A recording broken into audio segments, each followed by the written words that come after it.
Nisamavisenu, Bayamamayim Basmanaza, Baruch Atah Adonai, Eloheinu melech haolam, Shachianu v'kiyamanu, v'giyanu lasmanazeh. Today I'm very excited to share with you an insight for three reasons. First of all, it is an insight that has developed over the years. It is something that I have seen and have felt and have learned about over many years of davening, and therefore it's not just a one-time inspiration, but something that I really feel is true. The second reason is that it's a weaving of tefillos. It's one tefillah reveals what another one hides, and what one hides, the other one reveals. So we're going to see a couple of tefillos here in order to be able to understand the tremendous insight. And the third reason is I believe it will give us the ability to approach the Amunah Pshuta that we saw from a prior video of Simcha Dov, how he's able to be Mekabel, what Hashem has given him with such amazing amount of Amunah Pshuta. Just knowing that everything that everybody does comes from Hashem, so just like how they can walk and I can't now, so it's all from Hashem, so it's all good.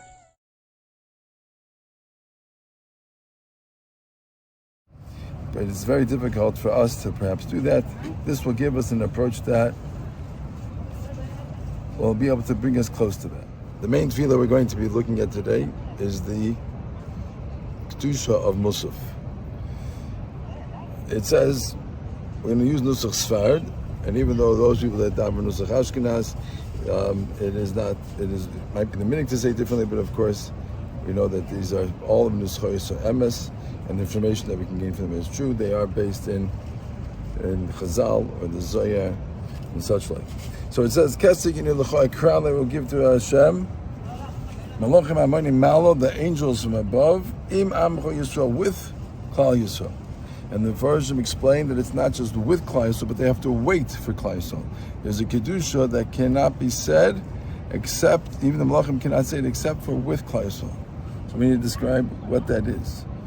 And then as we continue to say Kodesh, Kodesh, Kodesh, the Melachim proclaim that Hashem is exalted and beyond our understanding, and that Hashem's Kvodah is Molei Kol Olam. Then it says that the Mesharosim are Shoelim Zeh Lazeh. Those angels ask one another, and they say, Ayem Makom Kvodah, where is the Makom Kvodah? Where is the place of Hashem's glory? Did they not just finish saying Kodesh, Kodesh, Kodesh? And then it appears that they say that Hashem's glory is from His place, as it continues to explain,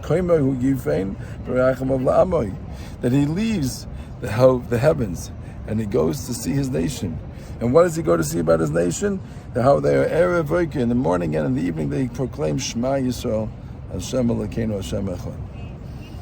So let's understand what's going on over here. First, we have to understand that there are two sets of Melachim. The first set of Melachim are the more exalted, the higher Melachim. When they say Kodesh, Kodesh, Kodesh, it is from a tremendous level of understanding and awareness of Hashem, that they can proclaim that Hashem is exalted and beyond understanding, and they are comfortable with that.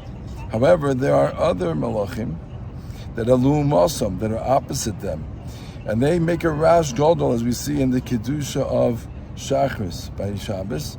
They make a tremendous amount of noise, and the version explained that noise means because they don't see, these are a different set of Melachim, they don't see Hashem with the same clarity, and they take tremendous effort, and they're looking and searching for Hashem, and they're the ones who say, where is this place? We don't see Hashem's glory. And for them, they need to go and follow the covenant of Hashem as He goes into the world, and in the world, He sees that they see the Hashgacha Pratis that Hashem does and the Amunah that Klal Yisrael has. Now, 1 second. Let's pause here for a second. Let's jump to every Shachris. We say the same thing in Birchas Kriya Shema. In that first bracha, we say, the Melachim say Kodesh, Kodesh, Kodesh, and Lumosam, the Melachim say Baruch K'vei Hashem M'Kayimai. And there, they explain where they see it. There they say, Lekel Baruch Nimas Yitenu, let us say the praises of Hashem, the Melech Kel Chai V'Kaim, Zmiros Yemeru, again to the High King, the forever lasting King, we will say His praises. Why? Because he is the Pale Gavuris, he is the one who goes into the world and does the amazing acts of strength. He creates the world. Baal Melachim, he fights the wars. Zorei Tzedakah, he's the one who brings in the kindnesses. Masmiach Yishuos, he brings forth salvations. Borei Refuos, all of these things that Hashem does in the world, that we ourselves, living in the world, don't get to see it, because we're limited in our time and space. But the angels were able to see over a vast amount of time and space, as they are not limited by it, can see the greatness of Hashem's Hashgacha Pratis, how he does things with such precision, how he's able to do things with tremendous amount of intent and control of the world. There they see the world and Hashgacha Pratis Hashem does, and they come to Kedusha, they to say Kedusha, they say Baruch Kvoid Hashem Mimekoimei. They see the covenant of Hashem not in Shemayim, but they see it in the world. They see it as we go through our struggles and we go through our difficulties with our ununderstanding and with our questions, and we work hard to be able to just to keep our heads above the water, but we keep the Torah and the mitzvahs, and we say Shema Yisrael twice a day, and Hashem leaves the heavens to hear that and to interact with us. The angels are inspired. The angels are overwhelmed. The angels come to say Baruch Kvoid Hashem Mimekoimei, as they gaze down upon us and the love that Hashem bestows upon us, in our simplicity, in our lack of understanding, the fact that we can serve Hashem without that makes us more exalted than the angels themselves, because the angels perceive and understand. They're more like robots, and they're doing things because Hashem is so clear to them. But the fact that you can have a young man who is losing his ability to move, continues to daven. He continues to take a lulav and esrog, even though he can barely hold on to it.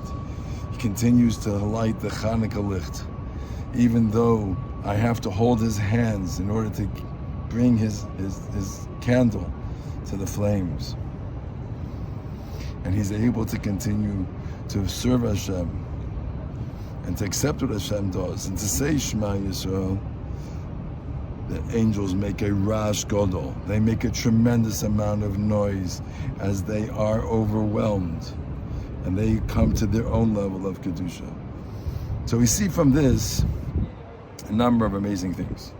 First of all, that a simple Jew saying Shema Yisrael doesn't have to be someone who's going through a tremendous amount of Yisurim, but a simple Jew saying Shema Yisrael is greater than the angels and inspires the angels to be able to say their own level of Kedusha. They wait for us.